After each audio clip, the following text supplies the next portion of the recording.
Salut à tous et bienvenue dans l'heure des tchatcheurs. Oui, vous êtes très nombreux à nous suivre et nous vous en remercions. Allez, éléphant, le problème de cohésion évoqué par Nicolas Pepe dans une interview est-il le talent d'Achille de la sélection ivoirienne? Voici donc le sujet du jour. Martial Gourou et Begriago sont vos tchatcheurs de jour. Salut à vous, messieurs. Salut Magat. Salut Magat. Comment allez-vous? Ça va bien. Ça va bien. Nous savons, oui, les sujets éléphants concernant donc les joueurs des éléphants de Côte d'Ivoire passionnent également. Oui, pour ne pas manquer le débat qui s'annonce entre Martial Gourou et Begriago. Une seule adresse, 27 21 59 93 99. 27 21 59 93 99. Messieurs, avant de venir sur ce débat, d'évoquer ce débat entre vous concernant donc, le problème de cohésion donc, au sein de la sélection ivoirienne, nous allons revenir sur la saison difficile de Nicolas Pepe donc, à Nice. Alors, Nicolas Pepe revient sur cette saison difficile à Nice, notamment sa malencontreuse blessure contractée au genou. Écoutons Nicolas Pepe, le joueur prêté par Arsenal à Nice, au micro du confrère Colin Dicano dans Colin Interview. Ouais. C'est exactement ce qui s'est passé, je pense. Parce qu'on a réagi trop tard contre Everton. Je vais pas m'épancher trop longtemps sur cette saison à Nice, parce qu'elle est un peu frustrante, cette saison, parce que tu reviens pour te relancer. Il y a un environnement qui est très particulier, avec Lucien Favre qui s'en va, avec une période de grosse tension en interne dans le club quand Didier Digard reprend, même s'il y a une période une période un petit peu forte où il y a plusieurs matchs où il arrive à remettre l'équipe à l'endroit. On sent qu'il y a cette affaire Galtier. J'ai pas envie de revenir dessus avec toi parce que je trouve qu'en plus t'es même pas concerné par le problème, donc pas du tout. Et en plus de ça, il y a les blessures. Il y a la blessure que toi tu subis qui pourrait un petit peu ta saison. Ça fait beaucoup d'éléments. Donc je trouve que à part te demander vraiment comment tu as vécu ça, toi. C'est la semaine où je dois jouer contre Lille. Ouais. Tu vois, tu rejoues contre ton ancien club, patati, patata. Interview à gauche, à droite. Feuille de match, je fais montée de genoux et je sens un truc au genou, juste 2 montées de genoux. C'est-à-dire on est en début de séance. Je fais 2 montées de genoux, je sens un truc. J'ai dit bon vas-y, moi tu vois j'aime bien jouer avec enfin je sais pas que j'aime bien, mais j'ai un seuil de douleur élevé donc je peux jouer avec la douleur. Donc je continue un peu, je fais un peu les vivacités un peu de joie de veille de match, mais il y a un truc qui tu vois ça me bloque, j'arrive pas à accélérer. Je continue quand même. Je le signale au doc quand même. Je lui dis, doc, j'ai mal ici. Il me dit, vas-y, vois si quand tu vas être chaud, peut-être ça va partir. J'ai dit, OK. Donc, je mets le chasuble. On fait la mise en place. Je veux juste accélérer un tout petit peu. C'est comme si, je sais pas, on te met une balayette ou tu vois, je peux pas. Donc, je me dis, bon, je vais faire les examens. Tranquille. Je voyais même pas un truc grave de fou, hein. Et on me dit, ouais, t'as une fissure au niveau du tendon du niveau du genou et tout. Mais une petite fissure comme ça, tu vois, il me dit. Mais le gars, il me dit, mais heureusement que tu avais une petite fissure comme ça. Parce que si tu avais une petite fissure dans l'horizontale, tu serais obligé de te faire opérer. C'était comme si tu avais les croisés, tu vois, les trucs comme ça. Ok. Donc là, t'as arrêté 2 mois. Et moi, je lui dis, non. Je peux pas m'arrêter 2 mois, il y a la conférence, tu vois, je peux pas. Donc, vas-y, je dis, bon.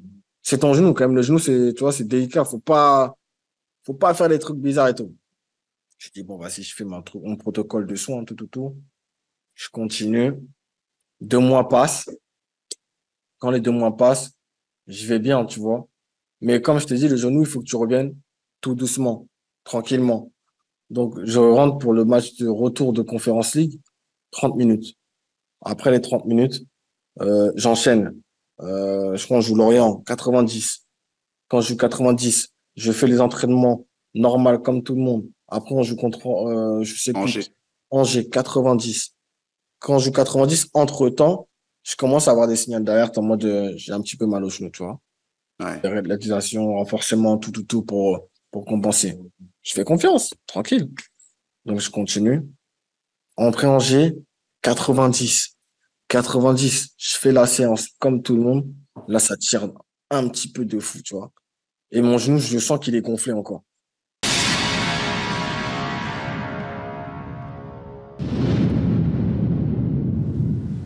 Voilà, donc c'était donc Nicolas Pepe avec le confrère Colin Dicano dans Colin Interview. Il évoquait effectivement, messieurs, sa blessure dans cette formation de l'EGC Nice. Alors, saison difficile à oublier pour Nicolas Pepe. Oui, comme saison difficile à oublier. Et surtout, il est venu prêter sans option d'achat par Arsenal à Nice. Il avait fait un bon début de saison. Et puis après, il y a eu cette blessure qui est venue. Vous savez, l'ennemi du football et du sportif, ce sont les blessures. Et il a tenu cela.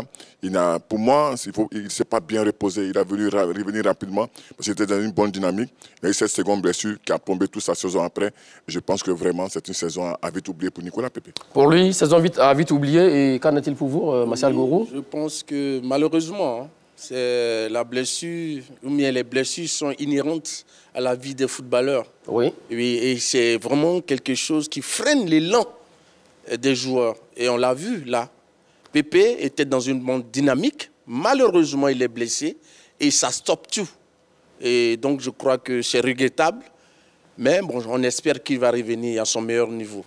Alors, et l'autre problème aussi également, les joueurs se blessent, ils font quoi, 2-3 semaines. Ensuite, on a l'impression qu'ils sont pressés pour revenir à la compétition parce qu'il avait contracté une première blessure donc de 18 jours. Hein.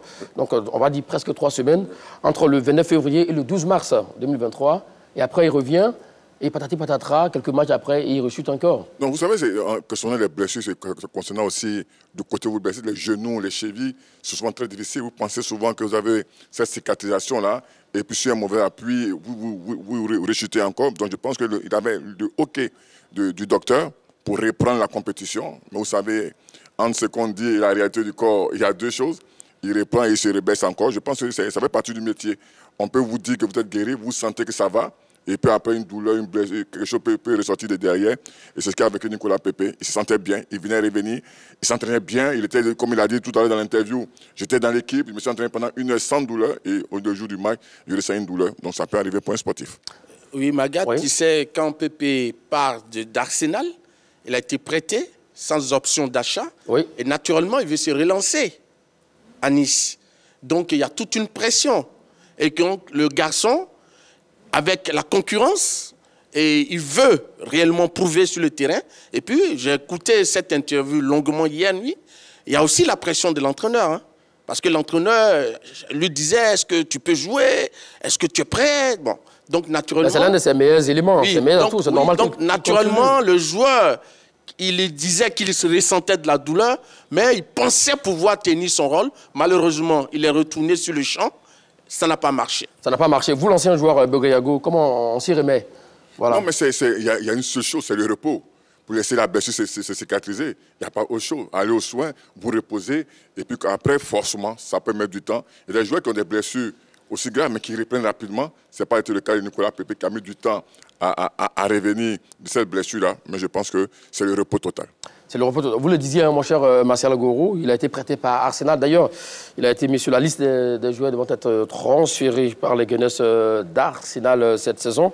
Alors oui, on va donc voir hein, les chiffres de Nicolas Pepe dans cette formation de Nice. Donc on l'a dit, il a 28 ans, 1m83. Ailier droit, il faut rappeler qu'il est gaucher, hein, donc il se met sur le côté droit et puis il rentre avec son pied gauche. 28 matchs cette saison, 8 buts, une passe décisive, hein, 2145 minutes de temps de jeu. C'est pas mal quand même, hein, pour un joueur qui a connu pas mal de blessures cette saison, avec 2 minutes et quelques de temps de jeu. Et avec la sélection ivoirienne, c'est 35 matchs, dont 3 CAN, si je ne m'abuse, 2017, 2019 et 2021 au Cameroun. Et puis 9 buts. C'est pas mal quand même hein, pour des stats, pour ce genre de joueur-là, avec ce genre de blessures. Oui, c'est vrai. Comme je dis, il avait commencé une très belle moitié de saison. Et on sentait Nicolas Pepe prolifique. Il marquait, il était vraiment important, influent dans le système de Diga. Et puis après, on a vu cette blessure-là. Même quand vous regardez ses chiffres, c'est un joueur qui a de la qualité. Pour moi, c'est le joueur le plus doué. On connaît Nicolas Pepe. Carrément, le joueur le plus doué de sa génération, oui. Il est capable de vous en 1 contre 1, désenrouler. Bon, il a joué de très grands matchs, Nicolas Pepe. On se rappelle encore de ce cas au Cameroun, ce match face à l'Algérie. L'Algérie, oui. Oui, même face à l'Angleterre, face à la France. C'est un joueur à qui il faut donner beaucoup de confiance, qui a besoin de la confiance de son entraîneur. Et quand il est dans ce niveau de confiance, c'est un joueur qui est à part, il est excellent, il est brillantissime. Et je pense que c'est Nicolas Pepe, avec ces chiffres-là, pour qu'il est vraiment un très bon. Comme le dit Begoyago, on l'a vu effectivement intenable à la CAN 2021 au Cameroun face à l'Algérie, par exemple. Et même face à la France également, en match amical au mois de mars. Oui, vous savez, Pepe, c'est un régal. Hein. C'est un joueur qui a de la qualité. Techniquement, il répond lorsqu'il est en forme. Donc, je crois que c'est un joueur qui est très imprévisible. Oui, parce qu'il peut accélérer, il peut marquer une pause. Et ça met les défenseurs en difficulté. Donc je crois que c'est un grand joueur, il est talentueux. Malheureusement, on a l'impression qu'il y a un goût d'inachevé. Malgré son talent, il n'arrive pas véritablement à exploser à cause de certaines blessures. Et puis, il faut noter que c'est quand même un joueur qui a un parcours atypique. Il a commencé en amateur, il est venu en Ligue 1 à Angers, il a été prêté en national, en national, et après, il vient à Angers, il repart à Lille, il va à Arsenal, aujourd'hui à Nice. Je crois que c'est un joueur de talent et on espère qu'il va guérir totalement et qu'il pourra apporter un plus à l'équipe de Côte d'Ivoire. C'est très bien dit. Begoyago, on a l'impression que c'est 80 millions d'euros ou plus de 52 milliards de francs CFA. Le garçon n'a pas encore digéré, ça pèse encore sur ses épaules. Pas forcément, je pense qu'il a aussi manqué de la confiance de l'entraîneur. L'entraîneur ne lui a pas fait souvent confiance. Et surtout, ce qui est important, c'est qu'il n'a pas été régulier dans ses performances. C'est-à-dire qu'aujourd'hui, il ne joue pas beaucoup. On ne peut que jouer. Quand on joue assez, c'est là où on explique tout son talent. On a vu du côté de Lille, où il jouait toute la saison. Il était même meilleur buteur du championnat. Donc ça veut dire que si vous n'enchaînez pas les compétitions, si vous n'êtes pas régulier, si vous n'êtes pas constant, comment exprimer son talent? Et c'est là où Nicolas Pepe n'a pas eu cette chance-là. Il faut faire partie du milieu du footballeur. Il y a des entraîneurs qui vous donnent rapidement votre chance. Il y a d'autres qui mettent du temps. Du côté d'Arsenal, mais même sur sa première saison, il avait été très bon du côté d'Arsenal. Et ça, c'est l'entraîneur qui l'avait demandé qui était là. Bien sûr, Emery, oui. Mais après, maintenant, il y a la concurrence. Mais il faut dire aussi que quand vous voyez Bukayo Saka, c'est vraiment difficile. Mais la concurrence, elle est bien pour une équipe et pour les joueurs. Ça permet d'élever le niveau de jeu et le niveau de l'équipe. C'est un autre level, effectivement. On a plus de temps, mon cher Massal, très rapidement. Oui, je l'ai écouté hier. Il a semblé dire que chaque fois qu'il se retrouve dans une équipe, il y a l'entraîneur en premier qui est là. Ensuite, il y a des changements successifs d'entraîneur, mais il a également dit qu'on ne lui donne pas sa chance. Parce qu'il y a certains à qui on permet de tergiverser, mais quand c'est lui, on le met sur le banc. Et ça, je l'ai entendu dire hier. Ben ça aussi, ça c'est le quotidien de tous les joueurs. Donc ça, lui, effectivement, ça c'est normal, oui. Alors avançons, hein. Messieurs, donc, avant d'évoquer notre débat, écoutons à nouveau Nicolas Pepe, qui vient donc de faire une sortie fracassante, oui, qui désigne le manque de cohésion en sélection de Côte d'Ivoire. Écoutons de nouveau Nicolas Pepe. On a toujours eu des joueurs de fou, mais aucune cohésion. Ouais. Et le plus important, je pense, parce que les équipes, là où elles vont, c'est que c'est une équipe. Hein. C'est les frères qui vont sur le terrain, qui vont se battre pour les uns pour les autres. Et de temps en temps, Côte d'Ivoire, on n'a plus ça. On n'a plus cette team de frères. Tu vois? Et c'est ce qu'on essaie de faire parce que la CAN qui va arriver, c'est chez nous. Ouais, c'est chez vous.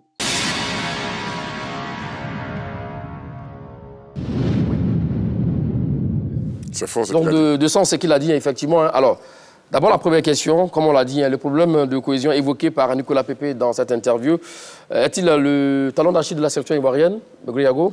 Oui, pour moi. D'accord. Oui, déjà. Et vous, mon cher Massal Gourou? Je dis non. Dites-nous pourquoi. Bon, je dis non parce que, à l'écouter, si on veut comprendre le thème cohésion de la façon pour parler de collectif. Nous savons ce que c'est que la cohésion, mon cher Massal Gourou. Non, je vais dire que si c'est pour parler de collectif, je dirais que non. Maintenant, si c'est cohésion en termes d'entente au niveau du vestiaire, je dis également non. D'accord. On va revenir dans les moindres détails. Regardez le reste de vos arguments. Vous dites que c'est le talent d'Achille de la sélection ivoirienne. Oui. Bon, voilà. Vous l'avez dit, hein, qu'à le jeu au football, on n'a pas oublié d'être amis. Oui. Et quand on est sur le terrain, on doit faire le job. Mais oui, on doit faire le job, mais on ne fait pas le job seul. D'accord. C'est un sport collectif. Donc c'est la réalité. Il dit, nous ne sommes pas des frères. Mais c'est fort ce qu'il dit. Et c'est un acteur. C'est un acteur. Qui parle. Qui parle, des vestiaires, qui parle, qui connaît. Quand il dit, nous ne sommes pas des frères, nous ne sommes pas unis. Or, la cohésion, c'est unir tout un groupe. Il y a beaucoup d'exemples. Souvent, on va peut-être y revenir après. Allons-y avec déjà. Oui. Il y a eu l'histoire de Sénégal 92. Oui. On avait plusieurs groupes. Les professionnels, la SEC et l'Africa. Il n'y avait pas de cohésion. Mais quand on s'est réunis, on a fait une réunion de 22h jusqu'à 6h du matin. On s'est dit les 4 vérités. Nous sommes repartis à la bataille. Qui a convoqué la réunion? Mais c'était le capitaine Gagiseri qui a convoqué la réunion. Donc, il a convoqué la réunion. On s'est dit la vérité, Dieu dans les yeux. Et puis après, on est parti à la bataille de Dakar. On s'est qualifié. Il y a l'équipe nationale de France de 98. Aimé Jacquet, pour la cohésion de son équipe, n'a pas appelé Cantona et Ginola. Donc, vraiment, cette cohésion, c'est le socle d'une équipe. C'est la clé du succès d'une équipe. Et quand vous avez une équipe qui n'a pas de cohésion, vous allez à la rue. Mon cher Massal Gourou, oui, allons-y. Moi, ce que j'entends par cohésion par rapport à ce qu'il a dit, parce que je l'ai écouté longuement, je crois qu'il parle d'un état d'esprit. Il parle de ce qu'on pourrait appeler le mental. Il parle de cette solidarité quand on joue. Mais qui manque.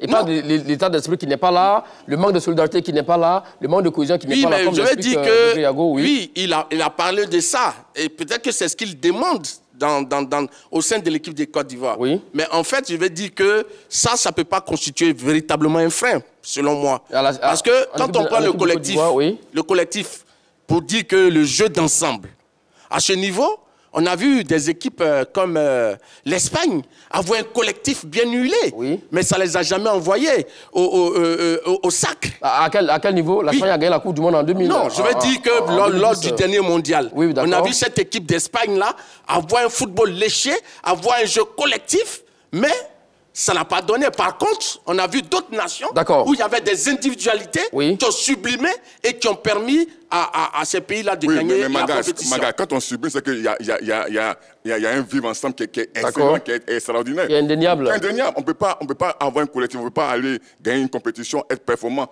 sans la cohésion, sans le bon vivre ensemble. Ça, ce n'est pas possible. Dans aucune équipe du monde, tu vas avoir cela. Des joueurs qui ne s'entendent pas, qui n'ont pas le vivre ensemble, gagner un trophée. C'est la clé de la performance. Et il a dit, hein, c'est pour cela que souvent on perd des matchs. C'est la performance sportive, mais surtout de la performance du vivre ensemble, de l'envie, de la détermination, du courage. Et quand vous avez cette cohésion-là, c'est-à-dire ce vivre ensemble, s'aimer, partager, unir les liens, forcément, vous gagnez des trophées. Oui, vous gagnez des trophées. On l'avait dit ici, on avait parlé ici de l'intégration de nouveaux joueurs qui arrivent en sélection, de certains cadres ici également. On parlait des sénateurs, mais là, c'est fort ce qu'il vient de dire, Nicolas Pepe. On ne peut pas le nier. Je crois qu'il faut voir le paradigme sur lequel Pepe a utilisé le terme cohésion. Ici, je dis que quand Pepe parle de cohésion, il veut parler de la solidarité sur le terrain. Oui, mais qui manque. Pas un problème de vestiaire. C'est la solidarité sur le terrain. Vous comprenez? L'état d'esprit, se battre. Et il a dit clairement dans l'interview, il dit quand il s'agit des matchs qui sont vraiment des matchs très forts face à des adversaires forts, la Côte d'Ivoire ne répond pas. Et donc le problème se situe au niveau mental. Pas forcément mental. Au niveau mental. Pas forcément. Tu comprends? Donc moi je pense qu'il n'y a pas de problème dans les vestiaires des éléphants et ce n'est pas de ça que Pepe parle. Non. Pepe dit plutôt que, attention, nous avons des joueurs de qualité, mais on n'a pas un mental fort. On n'a pas cet état d'esprit-là. Et M. Gasset l'a si bien dit. Retenez, après le match face à la Zambie, il a dit que là, la Zambie lui donne une leçon d'état d'esprit. Parce qu'on a senti des gens ensemble, un groupe soudé. Mais justement, donc vous rejoignez Nicolas Pepe là-dessus. C'est ce qu'il semble dire, effectivement. C'est différent. Non. Le problème des vestiaires est différent. La mésentente des palabres. On ne peut pas le cultiver. On ne peut pas le cultiver, Massa Gourou. Je viendrai à vous tout à l'heure. Moi, il y a un mot il a dit deux mots importants. Nous ne sommes pas une phrase. Nous ne sommes pas des frères. Non, après cela, il n'y a plus rien à dire. Parce que quand quelqu'un dit nous ne sommes pas des frères, c'est que nous ne jouons pas ensemble, nous n'avons pas le même état d'esprit, nous ne sommes pas un groupe, nous ne sommes pas une famille. Encore on parle de question, c'est être une famille, on met ensemble. C'est ça. Donc quand il le dit, pour un acteur, vraiment, Magas, pour moi, je pense que c'est le talent d'Achille de cette sélection de Côte d'Ivoire. Effectivement, a priori, quand on parle de la fraternité, parce qu'a priori, ce qui guide des frères, c'est la solidarité. Donc, ça manque dans l'équipe de Côte d'Ivoire. C'est de ça qu'il parle. Non, je crois qu'ici, quand on parle, je dis qu'il faut faire attention. Il y a deux choses différentes. Parce qu'avoir un problème de vestiaire, des mésententes entre des joueurs en dehors du terrain, ça, c'est quelque chose qui n'a pas. Mais lorsque, par exemple, je donne un exemple banal. Eric Bailly prend le ballon, il veut créer le surnombre. Et il n'y a personne qui va pour le suppléer. Oui, pour prendre le dépassement de fonction, prendre sa place, le temps qu'il revienne, Donc, c'est là qu'on parle d'un problème de solidarité. Et donc, je crois que c'est deux notions différentes. Donc, je ne voudrais pas qu'on confonde les deux. Il n'y a pas un problème de personne dans le vestiaire ivoirien. Et je ne crois pas que ça... Non, mais ce n'est pas nous qui le disons. Ce n'est pas nous qui le disons. Martial, ce n'est pas nous qui le disons. C'est un acteur important de cette sélection qui le dit. Nous ne sommes pas des frères. Il n'y a pas de mot plus fort. Il n'y a pas de mot plus fort que ce qu'il vient de dire. Ça veut dire qu'il y a réellement un problème au sein de cette sélection. Parce que si on n'est pas des frères, comment aller à une bataille sans être des frères? C'est ça qui est la vérité. Aujourd'hui, pour toi, tu dois dire comment trouver ce problème. Mais quand un acteur important de ce vestiaire nous dit qu'il y a vraiment un problème, non, et que nous ne sommes pas des frères, il faut le prendre au sérieux pour moi. Et effectivement, il faut le prendre au sérieux. Dans 5 minutes seulement, le téléphone sera ouvert. Je rappelle le numéro de téléphone 27 21 59 93 99 27 21 59 93 99. Martial Goro, on l'a vu, hein, le match face à la Zambie. Oui. Le gardien Foli Ayayi, on a vu comment il a été laissé pour compte. Selon même certaines indiscrétions, il aurait été boycotté, entre guillemets, par certains joueurs, oui, voilà. Il n'a pas été soutenu au niveau des replis défensifs, et ça est là. Et donc, si ce que Nicolas Pepe est en train de dire, ça peut rejoindre et puis également, ça également. Moi, je pense Parce que si je sais que mon gardien est en souffrance, si nous sommes des frères, mais je vais me battre également pour gagner le second ballon. C'est différent. Oui. Vous savez, quand on fait un boulot, quand on doit faire le taf, comme ils le disent, on n'a pas besoin d'être des amis, mais on est obligé de travailler ensemble. Ça, on le sait. C'est la chose la plus importante. D'accord. Donc, je crois que dans ce que Pepe a dit, il veut demander aux uns et aux autres, on a une canne à jouer à domicile, il faudrait que l'aspect mental soit déterminant. Oui, il faut on soit proche mentalement, il faut qu'on se batte jusqu'au bout. C'est surtout cet aspect qui... Martial Goro, si vous êtes avec un frère ou un cousin, vous ne vous attendez pas, est-ce que vous pouvez faire les choses ensemble? Mais vous savez, quand il utilise le terme frère, oui, c'est une image. Il veut faire ressortir qu'il faut qu'il y ait ce petit esprit de solidarité lorsqu'on joue dans l'équipe. Non, il n'y en a pas. Oui. Non, mais ça, c'est normal. Sur le terrain, en jouant, certains peuvent ne pas essayer de colmater les erreurs des autres. Ça peut arriver. Non, mais ça ne veut pas dire que dans le vestiaire, c'est parce qu'on a des problèmes, parce qu'on ne s'entend pas dans les vestiaires, que les gens ne sont pas solidaires sur le terrain. C'est ce que je veux bien expliquer. Il faut comprendre que le succès et les échecs sont liés à la cohésion d'un groupe. Exactement. Ça, tout le monde le sait. Mais Pepe dit quelque chose, il faut faire attention aux mots. Il dit, nous ne sommes pas. Il devait dire, s'il n'y avait pas de problème, nous devrions être. Tu comprends, Magat? Ici, il dit, nous ne sommes pas, c'est qu'il y a quelque chose qui se passe. Maintenant, ce n'est pas une équipe, il n'y a pas de cohésion. Mais s'il dit, nous devons être une équipe, avoir de la cohésion, ça c'est autre chose. Donc aujourd'hui, il faut comprendre que cette cohésion-là manque à cette sélection. C'est un des acteurs qui le dit. Et quand tu vois même notre équipe nationale, le match de la Zambie était l'image la plus forte. Vous comprenez? Où il n'y a pas de solidarité, d'envie, de détermination, où on n'est pas unis, où on perd le ballon, aucun joueur n'est pas sur l'autre. Donc c'est ça, c'est chacun pour soi. Sans la cohésion, un groupe ne peut pas se pérenniser dans la victoire. Et on a vu ça du côté d'Indola. Martial Goro, depuis fort longtemps, tout le monde sait qu'il y a les problèmes des vestiaires en sélection de Côte d'Ivoire, même dans toutes les sélections du monde. Hein, et notre sélection ne déroge pas à la règle. Par exemple, on a vu à l'époque, il y a quoi, 10 ans de cela, Gousso, Jacques et Abdul Razak. S'il n'y a pas de cohésion, ces garçons ne vont pas se battre. Regardez, ces images-là, ils ne vont pas venir en mer à l'entraînement. Oui, mais donc, oui, ça peut arriver. Ça peut arriver.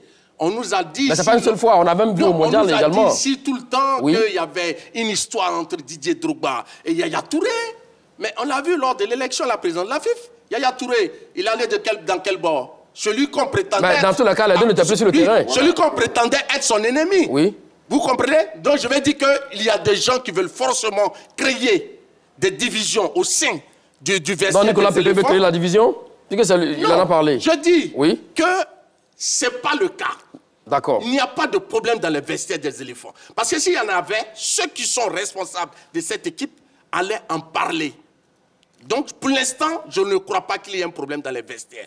Pepe a lancé un message fort. Lorsqu'il y a des rendez-vous très importants, moralement, le fighting spirit n'est pas du côté ivoirien. Et on l'a vu, on encaisse souvent des buts vers la fin des matchs. Mais justement, c'est de ça que nous parlons, effectivement, mon cher. Donc voilà le fond du problème. Donc il y a une différence entre une solidarité sportive sur le terrain et puis un problème dans les vestiaires. C'est ce que j'essaie d'expliquer. D'accord. Allez, 27 21 59 93 99 27 21 59 93 99. Le téléphone est à présent ouvert. Mon cher Begreyago, bon, justement, si on le dit aussi également, hein, l'équipe nationale de Côte d'Ivoire, ce n'est pas des babysitting. On ne demande pas à un joueur de venir forcément de se faire aimer. Mais quand il rentre sur le terrain, il doit faire le job. Mais quand on parle de liens, quand on parle d'union, oui, on peut ne pas s'aimer, mais être un soudé pour le drapeau. Oui, exactement. Voilà, c'est ce qui est important. Et c'est ce que Nicolas Pepe vient de dire. On peut ne pas être des amis, mais pour le drapeau, on doit faire une équipe. On doit former un seul bloc, on doit former une seule famille. On doit avoir un seul esprit d'équipe pour défendre les couleurs de notre nation. Donc si nous ne sommes pas des frères, il y a un danger à cela. Et la preuve, on voit que depuis longtemps, les éléphants n'arrivent plus à gagner parce qu'il n'y a pas cette cohésion, cette solidarité, cette unité, cette union autour. Surtout pour être sur votre point de vue, on a vu en 2015, hein, où là tous les joueurs voulaient absolument gagner cette CAN en 2015, on a vu le résultat. Mais c'est parce qu'il y a une cohésion. Oui. Et je dis, elle est la clé du succès. C'est une journée où vous n'êtes pas de cohésion dans une équipe, dans un vestiaire, mais vous partez à la rue. J'ai donné des exemples. Nous, en 92, la fin de 98, il y a beaucoup d'exemples dans le football moderne que pour que sans la cohésion, on va à la perte. Et c'est la cohésion qui pérennise toutes ces grandes victoires que vous voyez des grandes nations du football. Donc je pense qu'aujourd'hui, cette Côte d'Ivoire-là, ce n'est pas nous qui le disons, c'est un acteur important de ce vestiaire-là qui s'appelle Nicolas Pepe qui le dit. Et pour moi, c'est la vérité. Avant de venir à vous, mon cher Marcel Gourou, direction Yopougon, on trouve notre premier appelant, M. Craon. Florent, salut à vous et bienvenue. Monsieur Craon. Bonjour, Magat. Oui, salut, Monsieur Craon. S'il vous plaît, vous pouvez vous éloigner un peu de votre poste récepteur, juste, ou même couper le son, hein, carrément. Oui, bonjour, Monsieur Magat. Salut, Monsieur Craon, vous êtes en direct et nous vous écoutons. Oui, bonjour, Monsieur Begré, bonjour, mon frère Martial. Bonjour. Martial. Bonjour. Oui, vraiment, concernant ce sujet de ce matin, Oui. je sais que ce que Pepe vient de souligner, c'est une pure vérité. D'accord. Oui, je ne sais pas pourquoi Martial veut masquer vraiment ce que... Non, donnez vos arguments, monsieur voilà. Craon, sans interpeller un consultant, hein, d'accord? Voilà, c'est une vérité. D'accord. C'est Pepe qui dit les faits. Lui, il est dans les vestiaires. Oui. Donc, ce qu'il dit, on va prendre ça vraiment en compte. Exactement. Nous ne disons pas d'autres choses vraiment derrière. Parce que c'est lui qui dit les faits, c'est lui qui passe là. S'il a une opportunité pour nous le dire, prenons ça au sérieux, prenons ça en considération. Et ce qu'on peut faire avant la CAN, pour que nos joueurs qui sont dans les vestiaires s'attendent, pour qu'il y ait une cohésion totale, et on le fasse. D'accord. Lui, il vit les faits. Donc il a attendu cette occasion pour dire. Parce que quand ils ne viennent pas là, il y a beaucoup de choses qui se passent sur leur dos. Il y a beaucoup de choses que les gens disent les concernant. Donc aujourd'hui, s'il a une occasion pour le dire, moi je pense que c'est la réalité. Ça, là, il n'y a rien à dire. Réellement, il y a quelque chose qui se passe dans nos vestiaires qu'on n'attend pas. D'accord. Merci beaucoup, Monsieur Craon, que nous appelons donc de Yopougon. Alors, ce qui semble dire notre intervenant, Monsieur Craon, on a vu aussi également le capitaine même Séjourier. Parce que tout à l'heure, l'exemple que Begriagua, lorsqu'on lui a posé la question concernant Seko Fofana, mais sa réponse est évasive. Il dit par exemple que oui, je me concentre à ceux qui sont là. Et ça, vous voyez, c'est de tout ça que la PP peut parler. Qu'est-ce que vous voulez qu'il dise? Séjourier, le capitaine, sur un plateau télé. Oui. On pose le problème de la santé de Seko. Oui. Il ne lui revient pas en tant que capitaine de dire pourquoi Seko n'est pas là. Il dit qu'il fait avec ceux qui sont en sélection. D'accord. C'est tout. Ça, c'est une réponse, je pense que assez sage. Vous pensez que la réponse, ça tient? Oui, ça tient. En fait, ce que vous voulez dire, on a entendu dire ici que les sénateurs ne voulaient pas intégrer les nouveaux. On a même dit que les sénateurs ont dit que à l'heure, on n'allait pas lui faire la passe, on ne voulait pas faire de lui une vedette, on ne voulait pas faire de lui la star. Mais je rappelle ici, devant les Ivoiriens, le premier but de M. Haller en sélection de Côte d'Ivoire, la passe a été donnée par qui? Le numéro 1 des sénateurs, M. Masgradel. Le deuxième but de M. Haller, c'était sur pénalty face au Cameroun, lors des éliminatoires du Mondial 2022. Les sénateurs étaient là. Mais les sénateurs ont décidé qu'elle prenne le ballon et qu'ils tirent le penalty. Donc c'est pour dire que moi je pense que tant que ceux qui dirigent l'équipe de Côte d'Ivoire n'ont pas révélé qu'il y a un problème au sein du vestiaire, il ne faut pas inventer, il ne faut pas inventer des crises qui n'existent pas. Les sénateurs étaient encore présents. Oui. Et là, ici, on nous a dit que monsieur, il est nouveau, Idrissa, et Jonathan Bamba, ce n'était pas certain qu'on les intègre parce qu'on ne sait jamais les sénateurs.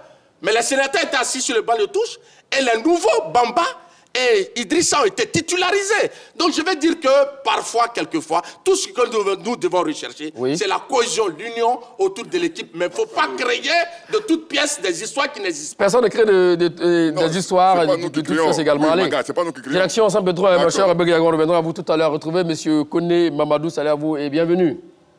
Bonjour, M. Magat. Salut, M. Koné Mamadou. Comment vous allez à San Pedro? Je vais très bien, M. Magat. D'accord. Allez, la question du jour, hein, voilà. Le problème de cohésion évoqué par Nicolas Pepe a-t-il le talon d'Achille de la sélection ivoirienne?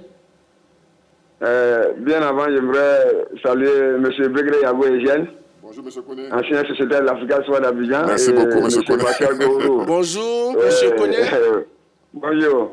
Donc, effectivement, je crois qu'il faut prendre en compte ce que Nicolas Pepe vient de dire. D'accord. Vous savez, dans la vie, beaucoup de fois, on a spéculé sur ce qui se passe en équipe nationale. Les gens ont trouvé que les gens inventent les choses, il y a beaucoup de non-dits. Or, aujourd'hui, Nicolas Pepe, c'est un acteur de l'équipe nationale de Côte d'Ivoire depuis, je pense, la CAN 2017, je pense. Oui, exactement. Au moins 3 CAN. Hein? 3 CAN sans compter les éliminatoires du mondial. Depuis novembre 2016, il est en sélection de Côte d'Ivoire. Merci, c'est un sachant. C'est un sachant.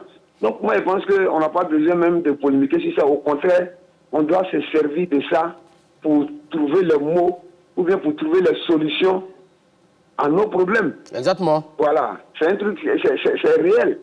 Dans une équipe nationale, il a dit, on a plein de talents, mais il n'y a pas de cohésion, on n'a pas l'esprit de frère. Moi, il y a longtemps que je suis dans le football. Et j'ai fait un constat, même souvent, il y a des effectifs qui sont moins, mais qui sont plus... Regardez les gens du Cameroun. Intrinsèquement, au niveau de talent... Exactement, valeur individuelle, hein, ils ne sont pas au-dessus de la Côte d'Ivoire. Oui.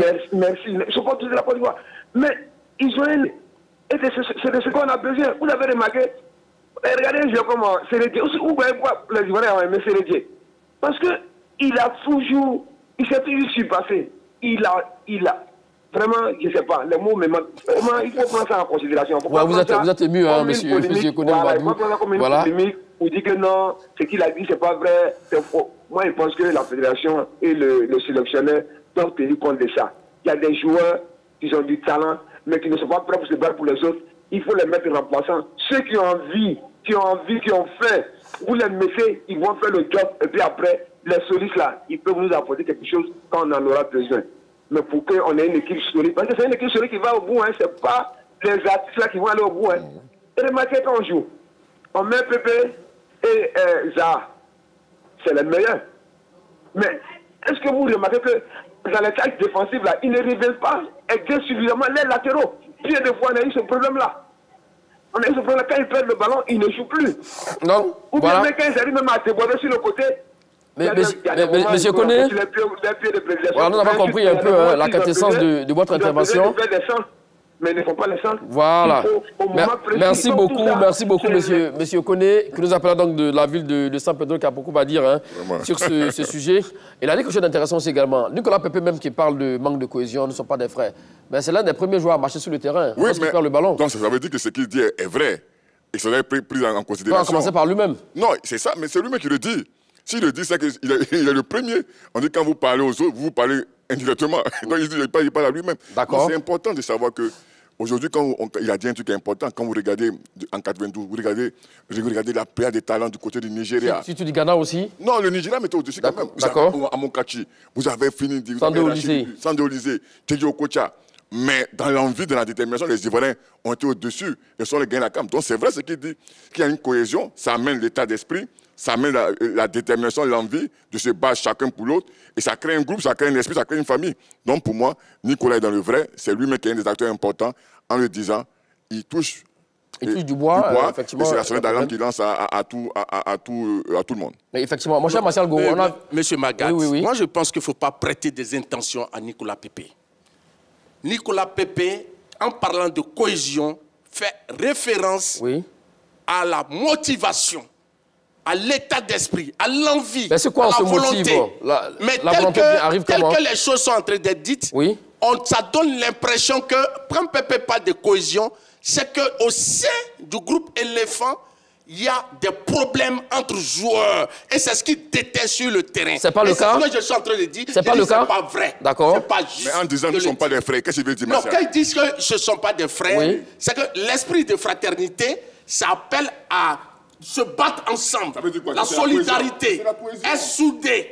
Mais quand on parle de cohésion, ça peut, selon moi, ça englobe tout cela, c'est le problème de vestiaire. Paul a des difficultés avec Pierre, et donc pour ça, quand il se retrouve sur le terrain... Donc ça n'existe pas en sélection de Côte d'Ivoire, selon vous? Non, je dis non pour l'instant. Actuellement? Je dis non. D'accord, c'est votre avis, on le respecte. Direction Songo, on va retrouver l'ami Lionel. C'est quoi le nom, s'il vous plaît? Votre nom de famille? C'est Nangui Ako Lionel. Nangui Lionel. Voilà, vous appelez de Songo, c'est bien cela. Allez, vous êtes en direct dans l'heure de Tchatcho. La question du jour, le problème de cohésion évoqué par Nicolas Pepe dans une interview. Est-il le talent d'Achille de la sélection ivoirienne? Ok. Je salue tout le plateau, je salue Bégué Yago. Salut, mon frère. Salut. Oui, allons-y, cher ami Lionel. Vous pouvez donc vous éloigner, voilà, j'y arrive, de votre poste récepteur, s'il vous plaît. Bégué Yago et puis Martial Gourou. Bonjour. D'accord, on a du mal à vous entendre, l'ami Lionel. Voilà, donc, tentez donc de nous rappeler 27 21 59 93 99. Alors donc, je disais, mon cher Martial Gourou, on a vu le cas de Djouma Saïd ici. Tout le monde, le garçon avait été appelé en sélection sous Patrice Baumel. Il a joué 45 minutes seulement. Il a reçu quoi, 2-3 ballons en 45 minutes. Mais monsieur Magat, si ce n'est pas du boycott, ça pour c'est quoi? revenir, non, il n'y a pas une histoire de boycott. D'accord. Djouma Saïd a été lancé dans le bain, on l'a vu. Oui. Peut-être que l'enjeu pour lui, il découvrait cette équipe de Côte d'Ivoire, il s'est laissé dépasser par l'enjeu. Voilà un attaquant qui ne s'est même pas fait d'appel de balle, qui a une lourdeur éléphantesque. Et quelqu'un, on envoie le ballon dans la défense adverse, c'est lui qui ramène le ballon dans le camp de la Côte d'Ivoire. On a vu toutes ces erreurs. Et ça, on ne peut pas me dire aujourd'hui qu'on l'a boycotté. Il n'a pas été à la hauteur. Je m'excuse du terme. Il n'a pas été à la hauteur. Donc là-dessus, on a compris. Donc pour revenir à vous, M. Begriago, selon vous, oui, le manque de cohésion et tout ça peut faire qu'on ne peut pas gagner. Mais on sait aussi également, hein, nous luttons donc pour le drapeau orange, blanc et vert. Oui. Donc rien que pour ça, on laisse tous nos problèmes de vestiaire derrière. Et puis quand on est sur la pelouse, on donne tout le maximum pour, pour la sélection. Comme je t'ai dit, Maga, on donne comment le maximum? C'est ensemble ou c'est seul? C'est la grande question qu'il faut se poser. On donne le maximum parce qu'on défend un drapeau. C'est au niveau collectif, c'est au niveau... Cette alchimie-là doit prendre tout le monde, doit unir tout le monde. Et c'est ce que Nicolas prévient de nous dire. Je dis, en faisant attention aux mots, il ne dit pas nous devrons être une équipe, nous ne sommes pas des frères. Donc il y a un véritable manque de cohésion, il y a un véritable manque collectif, il y a un véritable manque d'engagement des uns et des autres. Lui-même étant dedans, donc ça veut dire qu'il y a une vérité qui ne peut pas se cacher. On veut la cacher, mais on ne pourra pas la cacher parce que c'est un des acteurs importants qui le dit. Et pour moi... Et comme vous le dites, on ne peut pas cacher donc le soleil avec la mer. Direction du coup est retrouvé M. Thierry Ambroise, notre dernier intervenant. Salut à vous et bienvenue. Ouais, bonjour monsieur. Salut M. Thierry. Ouais, bonjour à M. Begriago. Bonjour M. Thierry. Ok. Ah, M. Biérou, hein, d'accord, autant pour moi, oui. Ouais, M. Thierry Ambroise, Diokwe. D'accord. Allez, comment allez-vous à Diokwe? La question du jour, hein, le problème de cohésion évoqué par Nicolas Pepe dans une interview, est-il le talon d'Achille de la sélection ivoirienne? Je crois que Nicolas Pepe a vu juste. C'est un acteur, c'est un footballeur professionnel. Je crois que le football, c'est un jeu collectif. Oui. Donc, quand on joue au football, il faudrait qu'il y ait la cohésion, l'attente, l'amour. Je crois qu'il a trouvé juste et on doit y penser déjà pour que réellement la Côte d'Ivoire, qui organise la Coupe d'Afrique en 2023, là, qu'on puisse s'attendre et laver le linge en famille. Sinon, là on risque d'aller en dérive. Hein. S'il n'y a pas d'entente, il n'y a pas de cohésion, il n'y a pas de collectivité. Rassurez-moi, monsieur Léou, ça ne va pas arriver. Hein, voilà. On fera le meilleur, on donnera le meilleur de nous. Hein. Là, il faut qu'on donne le meilleur de nous-mêmes, mais il faudrait que les choses qui se passent en équipe nationale, les joueurs, Nicolas Pepe, c'est un acteur. Je crois que ce qu'il est en train de dire, il vit ça. Il faudrait que déjà nous pensions à ça pour pouvoir essayer de réduire ce problème avant que la compétition ne démarre. Effectivement. Merci à vous, hein, M. Léo, qui nous appelle donc de Diokwe. Donc, on salue tous les amis de Diokwe. Alors, donc, comme il a dit, hein, Nicolas Pepe, attendez donc de tirer la sonnette d'alarme, parce qu'il a dit, la CAN arrive vite, et très vite d'ailleurs, chez nous. Alors, cette sortie va-t-elle fragiliser le groupe ou pas? Non, pas du tout. Pourquoi? Il a dit son ressenti, et je le répète, il dit pour qu'on puisse gagner une compétition majeure comme la CAN à domicile, il faudrait qu'on ait un état d'esprit, il faut qu'on soit soudé, il faut qu'on ait un mental fort. Et c'est ce qui manque à cette équipe de Côte d'Ivoire. C'est pourquoi, depuis 2015, elle n'a plus gagné de trophées. Donc je pense que ce qu'il a dit, c'est tout à fait normal. Il n'y a rien d'extraordinaire. D'accord, ok. Ça va laisser des traces, cette sortie? Non, je ne pense pas. Moi, je pense pas. C'est ça aussi un groupe, c'est se rebeller, c'est se révolter. Et en disant ça... Dans une interview, il pourrait le faire en aparté avec des joueurs également, son capitaine et tout ça? Non, c'est une interview, il le dit sans ressenti. Il dit c'est le moment de le dire. Aujourd'hui, Nicolas Pepe, comme tu l'as dit, c'est 3 CAN quand même. Oui. C'est un monsieur dans cette sélection. C'est un homme important de cette sélection. On le dit, c'est remotiver les troupes. Il faut comprendre ça sur ce temps pour dire que nous avons du talent, nous avons de la qualité, nous avons de très bons joueurs. Mais en football, sans être unis, sans être une famille, sans un état d'esprit, sans la cohésion, on ne peut pas gagner.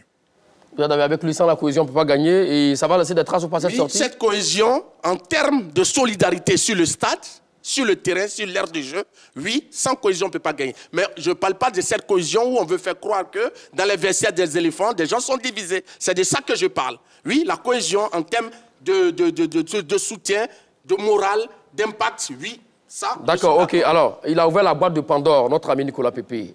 Est-ce que la suite, on doit s'inquiéter? D'autres joueurs doivent parler ou pas? Parce qu'il y a beaucoup de choses qui se passent. Hein. Est-ce que ça doit inviter d'autres joueurs à parler ou pas? Vous ne craignez pas? Non, mais Magat, moi, je crois qu'il ne faut pas inventer des complots ou même des histoires qui n'existent pas. Je dis et je répète. J'ai écouté jusqu'à 3 h du matin cette interview et je me suis fait une idée. Pepe parle en termes de cohésion, il veut dire qu'il faut qu'on soit solidaire sur le terrain. Mais ce n'est pas la cohésion où les gens sont divisés dans le vestiaire. C'est ce que je... Donc, celui qui a envie de parler, de dire qu'il faut qu'on soit unis pour gagner la CAN, mais c'est ce qu'il devait être. Il faut que les éléphants soient unis pour gagner la CAN. Donc c'est normal, hein? Oui, tout à fait. Alors, l'autre question, c'est également, on a vu Ronaldo qui avait dézingué un peu, à un moment donné, l'équipe de Manchester United lors d'une interview accordée. Et la suite, on la connaît. Hein? Il a dû quitter donc, le club parce qu'il a mis à dos et les supporters et le club et tout ça. Est-ce qu'on doit craindre cela pour Nicolas Non, on ne doit pas craindre. Mais pourquoi il faut revoir le cadre? Pourquoi on le fait partir? Cristiano Ronaldo avait plus de 35 ans. D'accord. C'est qu'aujourd'hui, il n'est pas compétitif pour leur équipe. Mais sinon, je vous dis, à 20 ans ou à 22 ans, ce n'est pas le même réveil. Donc je pense qu'aujourd'hui, Nicolas a tiré la sonnette d'alarme. Suivons-le. Saveni n'est pas un pointier en sélection? C'était la question en fait. Non, pas du tout. D'accord. C'est un élément important de cette sélection. On le sait, il est toujours très bon avec les éléphants de Côte d'Ivoire. Allez, c'est l'heure des 30 secondes au Japon. Le problème de cohésion évoqué par Nicolas Pepe dans une interview. Est-il le talent d'Achille de la sélection ivoirienne? Begriago, vous avez 30 secondes. Je dis oui, le manque de cohésion et le talent d'Achille de l'équipe nationale de Côte d'Ivoire. Nicolas Pepe le dit très bien. Et si fort, ses paroles sont fortes. Il dit, nous ne sommes pas des frères. Et une équipe, c'est être des frères, c'est être une famille, c'est avoir un état d'esprit.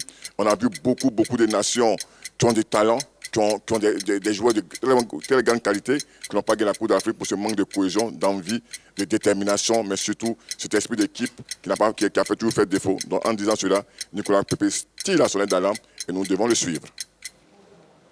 Martial Gorou? Moi, je pense que Nicolas Pepe emboîte le pas au président de la Fédération ivoirienne de football, Idriss Diallo, qui a dit qu'il fallait mettre en place une équipe commando.